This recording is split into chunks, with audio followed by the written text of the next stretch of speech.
Welcome to Live Daf, your online Daf Yomi Shir. Shalom, welcome back to today's Daf, which is Pesachim Yud Zayin. We are 3 lines from the top of the Amud, and in the midst of a conversation between Chagai Hanavi and those Kohanim at the outset of the second Beis Hamikdash, when they returned from Galus Bavel, and he wanted to test them to see if they were familiar with the halachos of Tumah v'Tahara. So he posed a question to them. He said, what happens if the sheretz comes into contact with a lechem, and the lechem in turn touches nizid, a food dish, which touches yayin, and finally the yayin touches shemen. What is the halach of that shemen? Which is really a reveal tumah. So they told him, no, it's tar. And Rav says, well, actually they were incorrect in their response, because we know that when it comes to kachim, irivi is tummy. And since the sheretz is avatuma, and that came into contact with lechem becomes a rishon. When the lechem touches the nizid, that becomes a sheni. When the nizid touches the yayin is a shlishi. And finally, when the yayin touches the shemen, it's a revi. So the response was incorrect. Says the Gemara 3 lines from the top, Gufa. So we just learned, Rav Amar ishtavish kahani. The kahana made a mistake when they told him that the shemen is tahar, because it was a revi l'tumah, and a revi, when it comes to kachim, is tameh.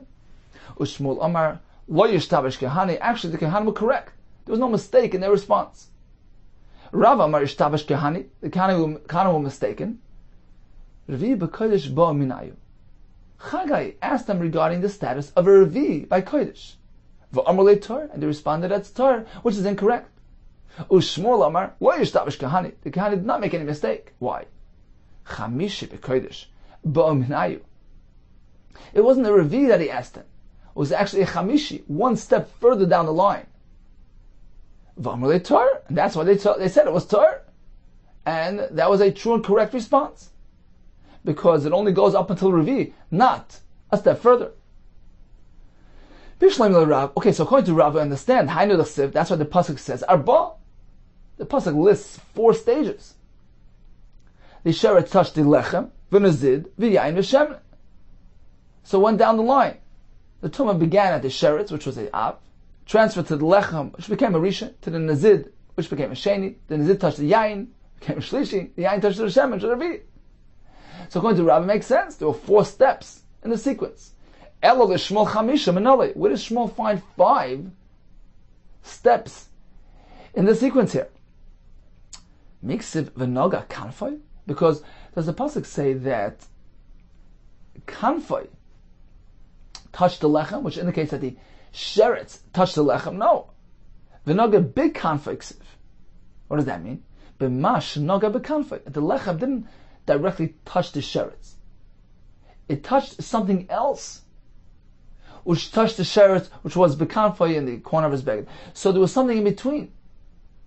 The sheretz came into contact with something else, some unknown object, which that object touched the lechem, which is now a sheni, because the sheretz touched that object, making that a rishon. That rishon touched the lechem, making it a sheni. The lechem turned around and touched the nezid, turned that into a shlishi. The nezid touched the yayin, making that a revi. And now the yayin, when it touched the shemen, it attempted to make it chamishi, and they responded, no, that's too far. There's no such thing as chamishi, even when it comes to kachim. So their response was true and correct. Okay, so according to Rav, there was a mistake, because he maintains that the shemen, the last item on that list, was merely a revi, and a revi is meant to be tameh. So their response was incorrect. Whereas Shmuel maintains that there was something in between, another step in between, and the shemen was merely a 5th stage, and therefore they correctly responded to Chagai that it was tar. Tashma, come and listen to a raya to figure out what exactly happened. So in the following pasuk, first he posed that first scenario, and they responded, no, it's tar. The next pasuk describes another question he posed for them. Vayomer Chagai, im yiga Tumei nefesh v'choleila. What happens if instead of a sheretz being the cause of the tumah, we have a tumei nefesh? We assume it means a person who's an avatumah who touched a mace. So the mace is avi avois, the grandfather, and the person who touches him becomes the avatum. So what happens? Chagai asked him, what happens if the tumei nefesh will touch b'choleila? all these things in the same sequence. So he's an avatuma. He touched the lechem, making that into a rishon. The lechem touched the nezid, making that into a sheni. Which touched the yain, turns into a shlishi. Which touched the shemen, becomes a revi. What happens? Hayitma, does it become tamei? Vayano kahanim, vayomer yitma. Kahanim responded, certainly, it's tamei. So it appears that we're speaking again about all the way to a reveal tuma, and this time they knew. They responded correctly. So Bishleim is Shmuel. So according to Shmuel, it works out because just as in the most recent scenario, they responded correctly. They didn't have any mistakes here because they knew that a revi is tamei. Likewise in the first case, let's assume they weren't mistaken. And how do we explain the discrepancy? Why is it that over here they said tamei and the earlier case Torah? Very simple, because here we're speaking about only up to revi l'tumah. Whereas in the first case, there was something in between, and the shemen, the final item on that list, was merely a chamisha, and therefore they said it's Torah. So they were correct on both accounts. They were knowledgeable, these kohanim. It makes sense. Just as they knew this halacha, they knew that halacha. Ela Rav. But according to Rav, it seems to be inconsistent here. Why is it that in the first case, when he posed the question about the reveal, they were mistaken. They didn't respond correctly. They said it's Torah, which was a mistake. So why in the next case didn't they have the same mistake? How did they become educated between one pasuk to the next? So in the first pasuk they said a reveal, the tumah is tar, and now they're speaking about a reveal being tamei. How could that be? Amar Rav Nachman, Amar Rabbi Baravua. I'll tell you why. In both cases, we're discussing a reveal. The difference is, the first case discussed a sheretz being the cause of the tumah, whereas in the second case it was tumas meis which instigated the tumah. That's the difference. Bekiin betumas meis. They were well versed and familiar when it comes to tumas meis. They knew that tumas meis has the power to go all the way to revi, and that's why they responded in the second pasuk that is tamei.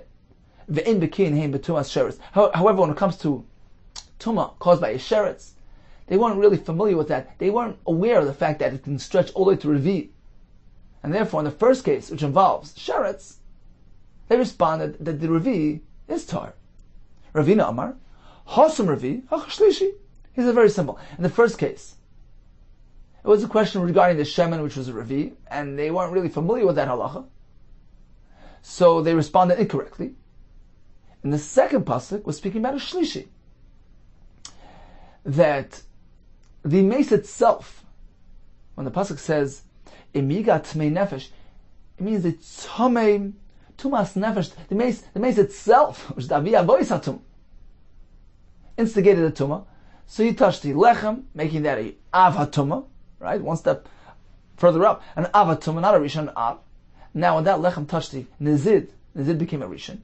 Nezid touched the yayin, became a sheni. The yayin touched the shemen. The shemen became a revi. That they knew. So that explains the discrepancy. Why in the first case they said tar? Because it was a revi. In the second case it was merely a shlishi, and that they knew. So at this point we have three approaches to explain the discrepancy between two psukim. Why is it in the first pasuk the Kohanim responded that it's tar, and the second that it's tamei? So we have Rav, Shmuel, and Ravina. According to Rav, in both cases we were speaking about a revi. In the first case they were mistaken. They thought that a revi is tar, ishtabash kehani. Why is it that in the first case they didn't know, in the second case they did? Because the first case involved a tumas sheretz. They didn't know that it can create a revi. The second case involved tumas meis, and they knew full and well that it can go up into revi. So that explains the difference. Shmuel's approach is that there was no mistake whatsoever. They were well versed with the halachas, very familiar with the intricacies of tumah v'tara. They knew that a revi is tamei. That's why in the second case they said it's tamei. The first case involved a chamishi.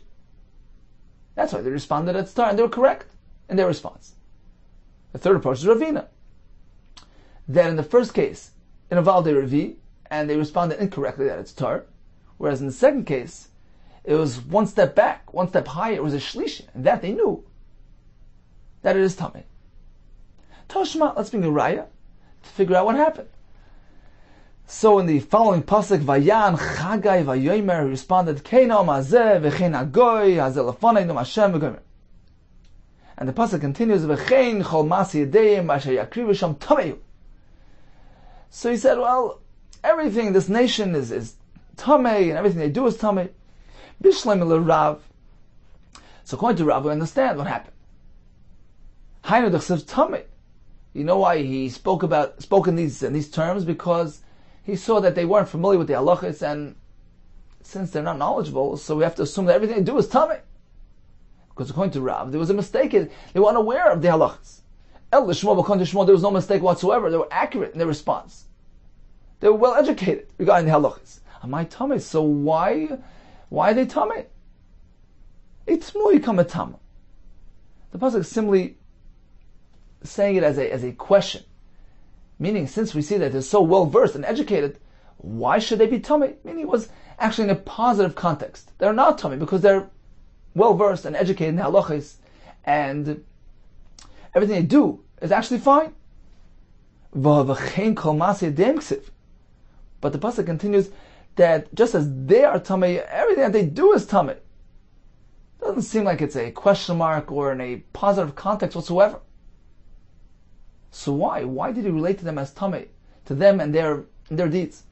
So Marzutra, some say, well, Rashi explained that it actually was not in reference to the present. Rather, it was foretelling the future. Since in the future, during the days of the second Beis Hamikdash, they were going to pervert their ways, do averis. Ma'ale aleim akasav. The Torah regarded them ki'ilu ikrivi v'tuma, as though everything they were doing, their karbanis, everything was involved tuma, due to their misdeeds. So certainly in the present moment they were full aware of the halachas, there was no concern, but the pasuk here is simply describing what was going to happen in the future. Okay, continues the Gemara. Gufa, so let's go back to the original discussion regarding the liquids in the Beis Hamikdash. We learned that the Chachamim suspended the tumah when it comes to those liquids. They are free of tumah, and we have two opinions regarding which liquids are we speaking about. Rav Tani ba mashke beis mitbachaya. He learned that the leniency regarding the liquids in the Beis Hamikdash was with respect to the mashke beis mitbachaya, liquids found in the Beis HaMitbachayim, in the Azorah, where they would rinse and cut up the karbanis. So the water and the dam that was found there was free of tumah. That's Rav Shita. For Levi Tana, Levi learned mashke beis midbachaya, or the dalet. It's referring to the mizbeach. Any liquids designated for the mizbeach, whether it's the shemen for the menachos, the yain for the nesachim, the dam of the karbanis, the water for the nisach hamayim. So even the yain v'shemen were included in this heter. The tumah was suspended from these things. So according to Rav, it only applies to those specific liquids, the mayim and dam found in the Beis HaMitbachayim. Rashi explained earlier because of hefset kachim, due to the prevalence of these liquids there, and there was a concern that it shouldn't spread tumah to the kachim there. Chacham suspended the halachas of tumah regarding those mashkin.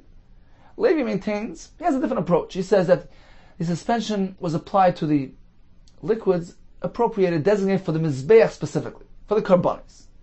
Perhaps on account of the har status, the Chachamim suspended the halachas of tumah v'tara.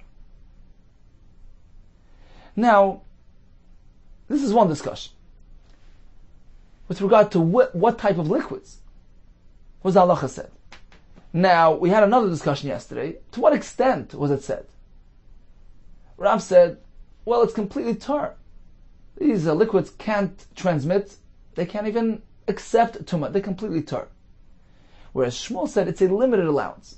They can't give over tumah to others, but they themselves can become tumah. So these two discussions, in light of our recent sugya regarding Chagai Hanavi, will be the topic of the next piece of the Gemara. These three aspects what was included in this allowance, and to what extent. And in light of the psukim we just had, these three different aspects will seem to blend together. Says the Gemara, okay, so according to Levi, the tahara was applied to even yain v'shemen. If so, how do we understand the pasuk by Chagai Hanavi, which described the yain v'shemen as being tamei? We have the second pasuk here, where the Kohanim responded that the yain v'shemen are tamei. How's that possible? According to Levi, yain v'shemen designated for the mizbeach is not meant to be tamei. Says more little Levi, according to Levi Shita, ha'nicha isvir like Shmuel. Okay, if he goes like Shmuel, it's going to work out. What does Shmuel say? He says that the tahara applied to these liquids was a limited form of tahara. The Amar Shmuel said, "Dochin, they are tar, miltamid tumas achirim, from transmitting tumah to others. To that extent, they can't. They don't have that tumah. Aval tumas asmi yeshlan. However, their own tumah, the ability to receive tumah, certainly, even the yain v'shemen and samilush, can become tumah because that's the Raisa I discussed yesterday. So according to him, mishkachas, we can apply the pasuk, which describes the yain v'shemen as being tamei, to the nagi kula barisha, that they all touch the original tumah. So the yain and the shemen independently touch the source of tumah. It's not that the yain became tamei and transmitted the tumah to the shemen. That it can't do. It doesn't have the ability to do so in the Beis HaMikdash. So why did the pasuk describe the yain v'shemen as being tamei? Because they independently touch the source of tumah, and they themselves can receive tumah. So according to Levi, it must be that the suspension of tumah with regards to these mashkin was a limited suspension. They can't be matami others, but they themselves can be tamei. So that explains the second pasuk of Chagai Hanavi. Right, the second shaila that he presented to them elicited a response of tumah from the Kohanim, because the Sikkim had such a situation where the liquids themselves directly were makabel tumah from the source of tumah. However, regarding the first question that he posed, right, the first pasuk, which we had in Tezayin and Beis, with the sheretz touching the lechem, etc., you know why over there the Kohanim responded that it's tar? Very simple, because it was a sequence, it was a chain reaction. The sheretz touched the lechem, which in turn was matami the nazir, which in turn was matami the yain, which in turn attempted to be matami the shemen, but it cannot do so. As we just said, yain and shemen in the Beis HaMikdash cannot be matami each other. You can't transmit tumah. You can only receive, you can't transmit. So that's why the Kohanim said the shemen is tar. What happened? It touched the yain, so what? The yain can't transmit tumah to the shemen. So going to the Levi, we actually have a new approach to reconcile the two psukim. In the first case, where it was a sequence, the yain transmitting to the shemen, the Kohanim said, no, nothing doing, it's tar. Because the mashke, mid b'chaya, even the yain and shemen designated for the mizbeach, cannot transmit tumah. They can receive, but they can't transmit to each other.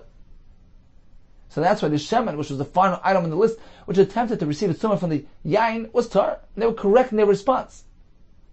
In the second case, the yain and shemen received their tumah independently from the source of tumah. That's why the Kohanim said they're tamei. So we have another approach to explain the psuk. Says the Gemara, Ella is savar le kirav. However, if Levi, who says that yain v'shemen and Beis HaMikdash were tar, if he would hold like Rav, the Amar dochin mamish, that it's completely tar, it can't transmit nor receive, then things won't work out. Then how could you work out the pasuk which describes the shemen and yain as being tamei? They're meant to be completely free of tumah. Apparently, Levi holds like Shmuel that they can't transmit, but they can receive. Okay, let's stop for a second. So getting back to the psukim regarding Chagai Hanavi. So we have the first pasuk where the Kohanim responded that it's tar. And the second pasuk, they responded that it's tamei. So I have four approaches. According to Rav, both psukim are describing the Revi l'Kodesh. So the last item on the list, which is the shemen, was meant to be the fourth level tumah Revi l'Kodesh, and indeed they were mistaken in that first account when they responded that it is tar. The second time around, they responded it's tummy. Why that discrepancy? The Gemara explained because in the first time, the source of tumah was a sheretz, and they didn't know that a sheretz can stretch up until Revi'ah B'Kodesh. Second time involved the tumas mace, and they were aware and familiar with the fact that a mace can make a Revi'ah l'tumah. Shmuel maintains there was no mistake whatsoever. The first pasuk describes chamishi l'tumah because there were 5 steps there. So the final item on the list, which is Shema, was merely chamishin, which is tar. So they were correct in their response. In the second pasuk, they were also correct because they said it's tummy with regards to a Revi'ah B'Kodesh. Ravina says that in the first pasuk it was a Revi'ah, and they were unaware of the fact that a Revi'ah is tummy, and they were mistaken. Whereas in the second pasuk it was merely a shlishi, 1 step higher, and that they indeed knew. That is tummy. And finally, we just had Levi's approach, which is in the first pasuk, it was a Revi'ah that we were dealing with, but the shemen, the final item on the list, couldn't become tummy from the yain because the shemen and yain in Beis HaMikdash can't transmit tumah. So the yain couldn't transmit tumah to the shemen. So correct in the fact that they responded that it's tar. Whereas in the second pasuk, where the yain and shemen independently touched the source of tumah, they were nagi barishin.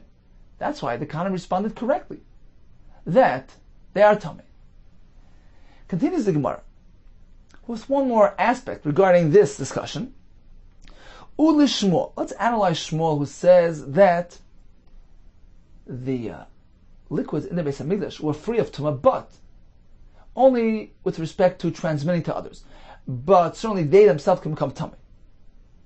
Let's analyze Shmuel's sheet. Because Shmuel told us earlier that regarding the discussion of Chagai Hanavi with the Kohanim, they weren't off. They were actually correct in their response when pertaining to that first Shaila. They responded as tar because Shmuel says it was a chamishi l'tumah. Chamishi is tar.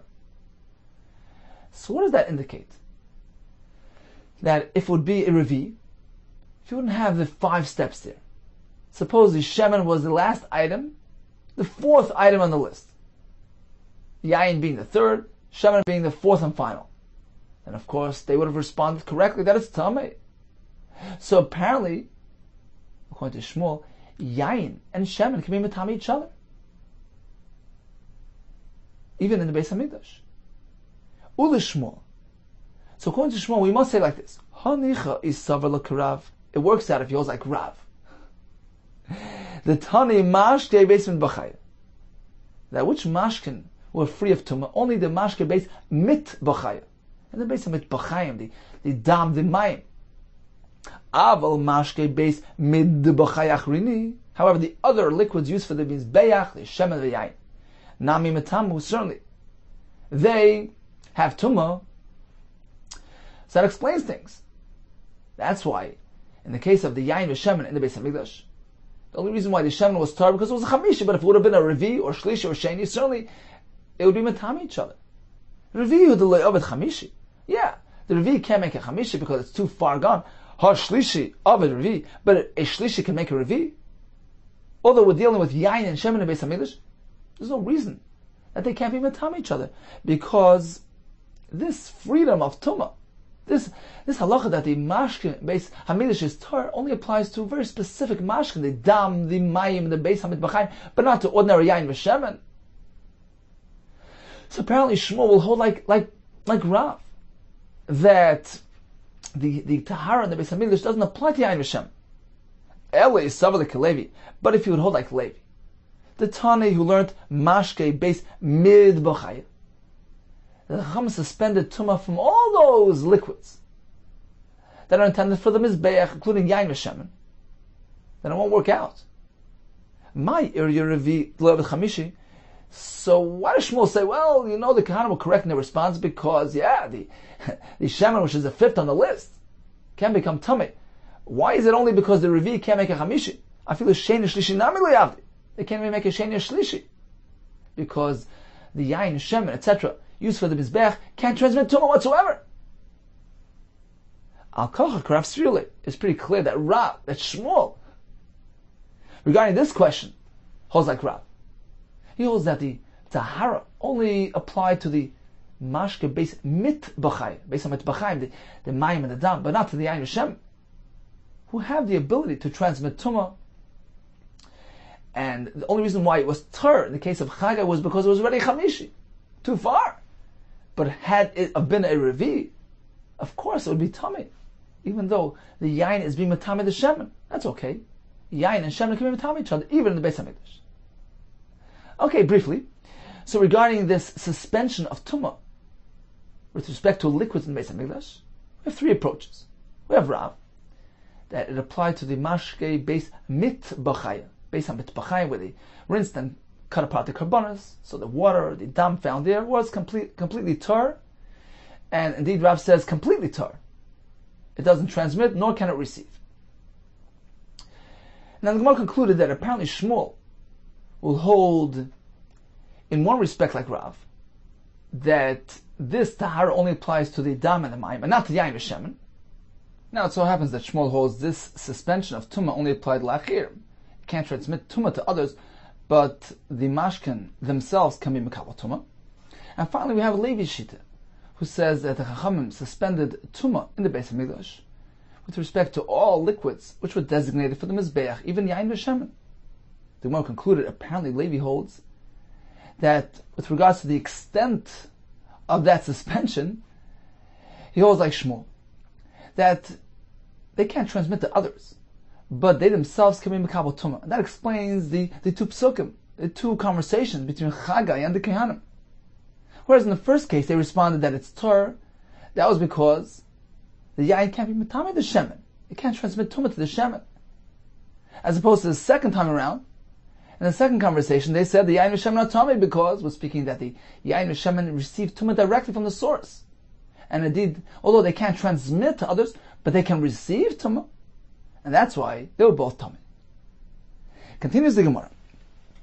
So we have Rav, who says that the Chacham suspended tumah with regards to the mashke Beis Mitbachaya, the dam, the mayim in the Beis HaMitbachayim, whereas Levi says all the liquids designated for the mizbeach, for the karbonos, were considered tar. Says the Gemara, Tanya Kavasei the Rav, Tanya Kavasei the Levi. We have a brisa in support of either shita. Tanya Kavasei the Levi, we have a raya from a brisa to Levi. The brisa says Hadam, blood of the karbonos, v'hayayin, which was meant for the nisach hayayin and the mizbeach, v'hashemen, meant for the menachos, v'hamayim, which is meant to be poured in the mizbeach, mashke beis mitbachai, all these examples of mizbeach liquids, shenitmu bifnim, if they became tummy in the azara, v'yitzil lechutz, and then he takes them outside, and now they become pasal b'yotzei. Nevertheless, tahirin, they remain tar because at the point of tumah, where were they located? In the azar. So two elements are required to keep them free of tumah. Number one, the material, the substance, it has to be something designated for the mizbeach. Number two, the location. If the tumah occurred inside, they're free of tumah. However, nitmu b'chutz, if they were designated for the mizbeach, but they were outside when they became tummy, even though he brought them in, Tameim, they remain tummy because at the point of tumah, they were located outside. Eini, is that so that if it became tummy inside, it remains tar even after you bring it outside? With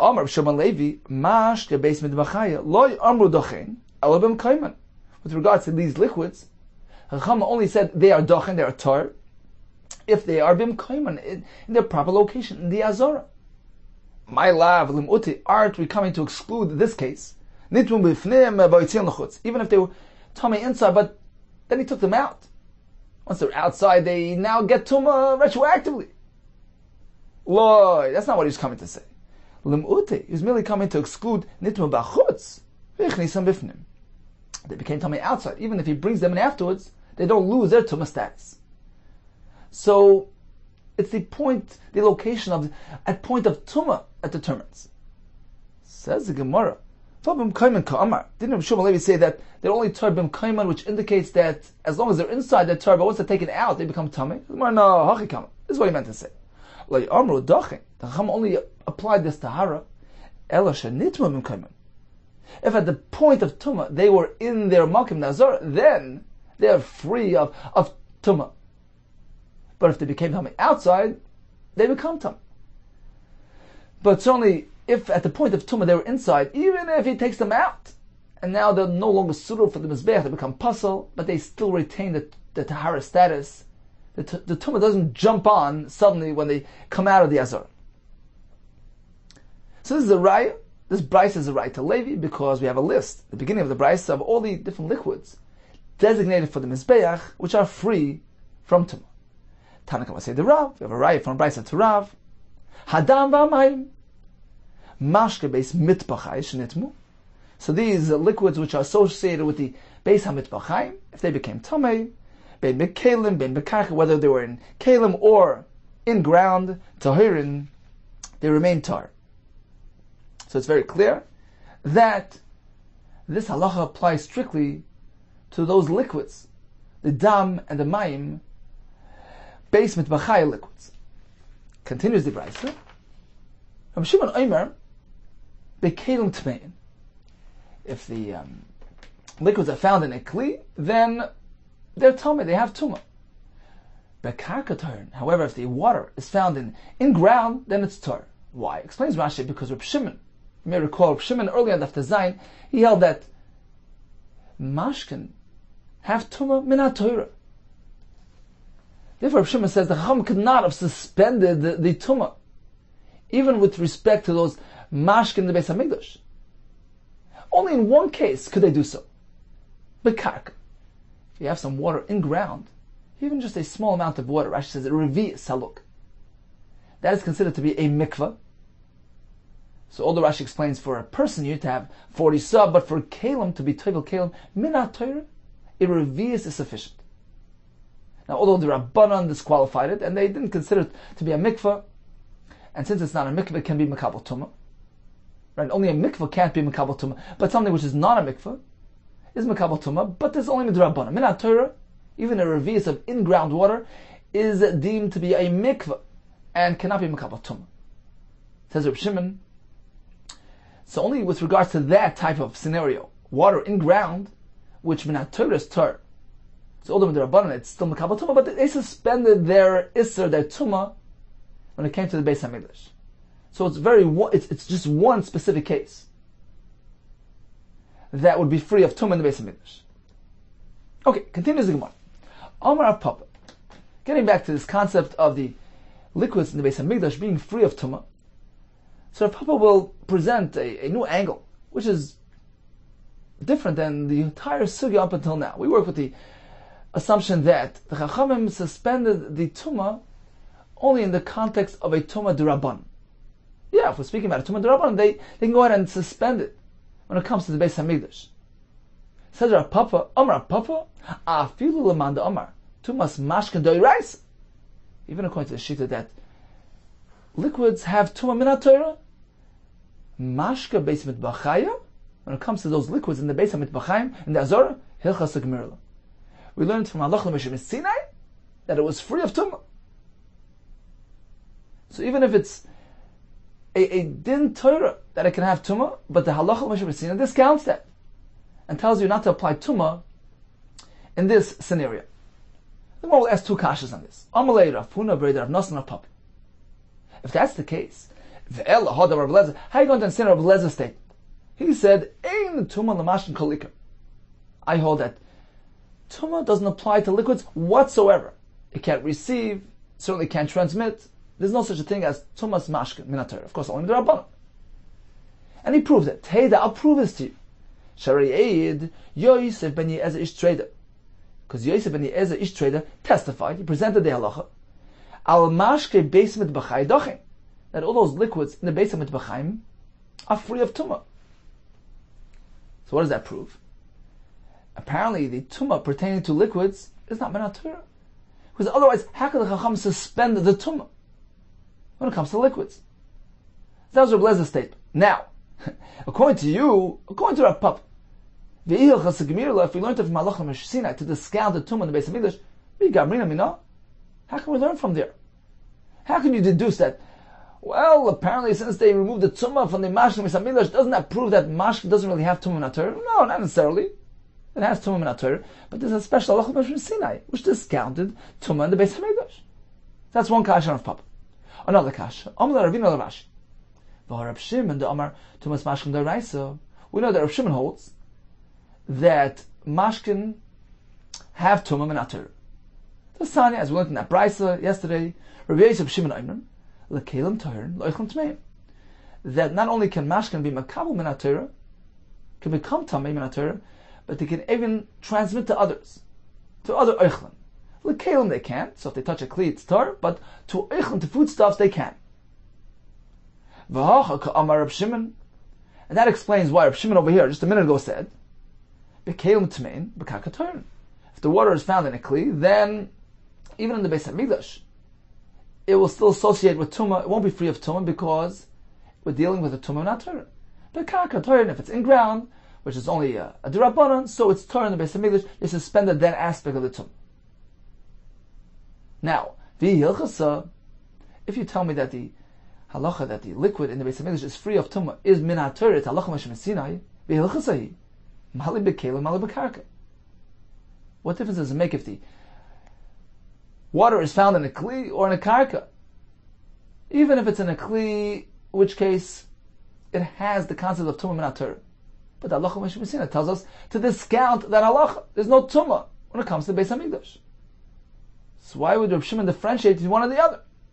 Kasha, indeed, it's an unresolved difficulty. So Rashi says apparently Rav Papa, who presented this approach, Lo Hoya Zochor LeMishnayis LeBraises Halol. He wasn't mindful of these brises. And indeed, we go back to our earlier approach that this entire concept with Chachamim consider the mashkin in the Beis HaMikdash to be free of Tumah is based on the precept that we're dealing with a Tumah D'Rabbanan. Because otherwise they couldn't go ahead and suspend the Tumah. Okay, getting back to Reb Shimon, who differentiated between Kalim and Karka, which indicated that water in a Kli is something which can be Mekabel Tumah, but in ground is considered like a mikveh and can't be Mekabel Tumah. Or Rav Papa. So another statement of Rav Papa, coming to explain Reb Shimon. Hod Amres Bekaka Torah, and this is what we just said, that in ground is Torah, Leishan Elamai. It's certainly only referring to water. Water in ground is like a mikveh. Aval Damlay, but blood sitting in ground, it makes no difference. In ground on a Kli, it's not a mikveh, and certainly has Tumah abilities. Umayim Namili Amaran, even with regards to water, that only applies Eladav Revius. If it contains a sheer Revius, which constitutes somewhat a din of mikveh, the Chazil Hatbil Bey Machtem Etzineris, which is suitable for being toivel in it. Machtem, these pins, needles, Etzineris, little sticks that they use for weaving. So, as Rashi explained, Min HaTorah, you don't need to have 40 sa of water. That's only needed for a person to be toivel, but for Kalim, as long as it accommodates the Kli, as long as there's enough water to cover over the Kli, that's okay. So since that's suitable Min HaTorah, although Min HaRabbanan you can't use it, and you don't consider it a mikveh Min HaRabbanan, but since Min HaTorah, it is like a mikveh and can't be Mekabel Tumah, that's why in the Beis HaMikdash, they consider it to be completely Torah. So that's only when it has a Revius. Avaloi, have a Revius, but it doesn't have a Revius to me, and certainly in that case, even Torah doesn't have a din of a mikveh and can be Mekabel Tumah. Okay, so short conclusion here. We had Rav who said that the Tahara in the Beis HaMikdash applied to the dam and the basar of the Beis HaMikdash. Levi maintained it applied to all the liquids designated for the karbanis. We had a raya from a brisa to either shita. We had Reb Shimon who said, well, this stipulation, this Tahara, only applies to something which has Tumah Midrabbanan, such as the water in ground, and it's a revius. So when a Torah it's a mikveh, it's only Midrabbanan that can Mekabel Tumah. So over there the Chacham suspended the Tumah in the Beis HaMikdash. But otherwise, other types of mashkin, which associate with Tumah Min HaTorah, the Chacham cannot suspend that even in the Beis HaMikdash. Continues the Gemara. Amar Maras, we learned earlier back on Daf Tezayin regarding the discussion of Tumas Mashkin. Rabbi Yehuda Eimer, La Koil Tomei. Not only can the Mashkin be Mekabel Tumah Min HaTorah, but it can even transmit to anything. La Koil. Kalim, Oichlin. So Min HaTorah, liquids can transmit Tumah to anything. Lemeimer, the Savar Rabbi Yehuda. So do you propose that Rabbi Yehuda holds Tumas Mashkin Latame, Tumas Kalim Daraisa? That Min HaTorah, Mashkin have the ability to Matame even Kalim? Vatnan or Vatani, we learned in a Mishnah Brisa otherwise. All these types of kelim that can be used inside out, outside in. They have a back and they have an inside. They have an interior and exterior. You could go in akarim, for instance, the mattresses, vaksasas, pillows, vasakin, sacks, amatzuf, and these leather pouches, which you can use them normally. You can fill them. You can turn them inside out, use them in that manner. So there are two distinct parts to these kelim, interior and the exterior. So what is Allah? Nitma toichai. If the interior became tummy, if something touched the toich of this kli, nitma gabi. And certainly the back becomes tummy as well because the back is subordinate to the toich. However, nitma gabi, if only the back became tummy, loy nitma toichai, the tumah doesn't spread to the inside. Rabbi Yehuda, when is this halacha said? Shenitma machas mashkin. If the kli became tummy, merely a tumah d'rabbanan. So mashkin, which was tummy, contacted this kli, and generally, minat Torah, mashkin can't be matame kli. With the rabbanan they can. We're concerned, Rashi explains, on account of the body liquids of a zav and zava, which are considered av hatuma, which can be matame kli. So on account of that, the Chum said any type of mashkin which are tummy will be matame ekli. So since we're dealing with a tumas mashkin, which is merely rabbanan, then we present that distinction. Well, if the inside becomes tummy, then everything's tummy. But if it's only the outside, then only the outside remains tummy, but not the interior. But should this kli become tummy on account of a sheretz, which is a full-fledged tumah minat Torah, then it makes no difference which part of the kli came into contact with the sheretz. If the interior becomes tummy, then the back becomes tummy as well.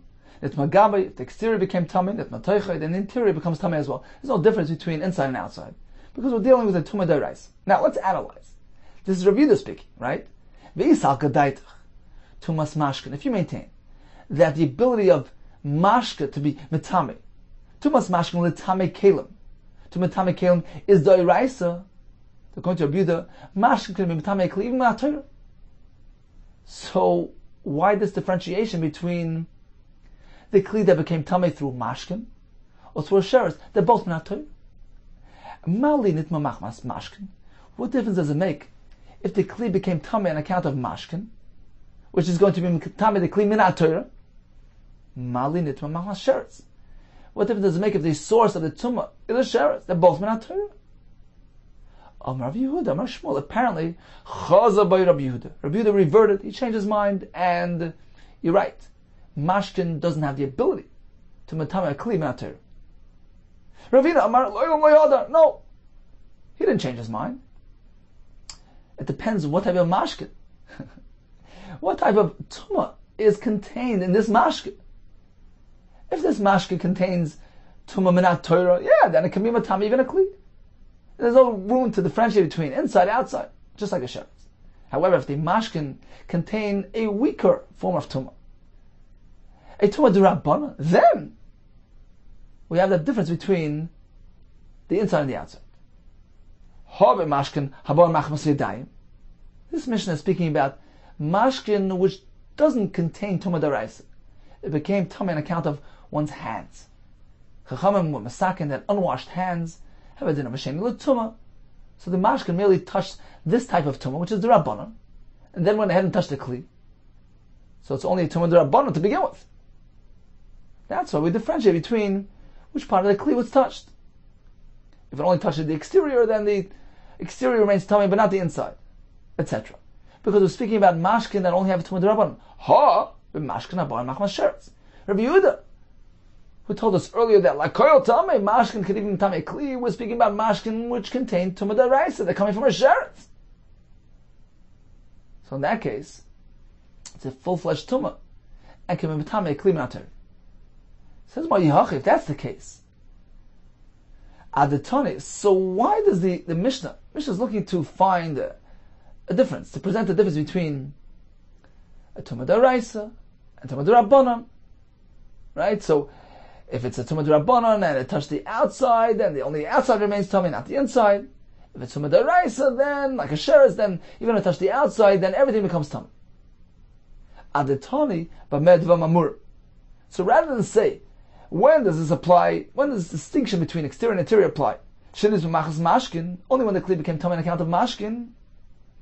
then we apply this formula. But if the kli becomes tummy on account of a sheretz, then we don't differentiate between inside and outside, because the raisa. Why do you have to go run over to sheretz to differentiate? Lifleg v'lisnin b'didah. The Mishnah could simply split, find a distinction within mashkin, within the realm of liquids. But when do we say that there's a difference between where the mashkin touched the kli? Toich and gabay, that's only with mashkin, habo and machmas yadayim. We're speaking about mashkin which are tum on account of hands. So since they only contain a tum d'Rabbanan, so in the context of tum d'Rabbanan, we apply that formula. If it touched only the acid of the kli, then the interior remains tummy. However, if the mashkin should be coming from a sheretz, in which case the cause of tumah is da'iraisa, and the mashkin now tummy da'iraisa, then if the interior of the kli becomes tummy, then the back as well. The back became tummy, then the toich becomes tummy as well. If you maintain that Rabbi Yehuda sticks to a sheet, and he still holds that mashkin, which are tummy min ha'torah, can be metame kli min ha'torah, then we have a simple distinction in the Mishnah. Well, if the mashkin are only tummy d'Rabbanan, they're coming from the ayim, so it's only tummy d'Rabbanan, then if it touches the outside of the kli, then only that becomes tummy, not the inside.